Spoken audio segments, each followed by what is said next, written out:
د غزني ښاروالۍ ریاست د دویمې روبې حساب ورکونې غونډه ترسره شوه. د دې ریاست مسؤلینو وویل چې په 1403 لمریز کال کې له 33 پروژو څخه چې 14 انتقالي او 20 نوې پروژې وې کار پیل شوی او ځینې یې بشپړې شوي دي.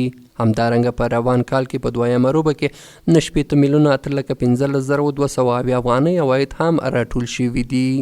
1403 کال پروژې چې وې د شلو په تعداد باندې هغه په نظر کې نیول شوي، یعنی جمله 33 پروژې شولې 1403 کال لپاره چې په هغې کې د 14 پروژې د 1403 کال چې وې هغه یعنی تقریبا 80% تطبیق شوي دي.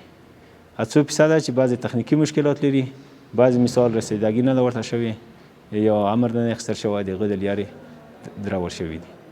له بلې خوا د ځینې صنفي مشرانو لخوا د دې ریاست له فعالیتونو څخه د رضایت څرګندونې هم وشوې. امروز حسابدهی روب دوم بودک.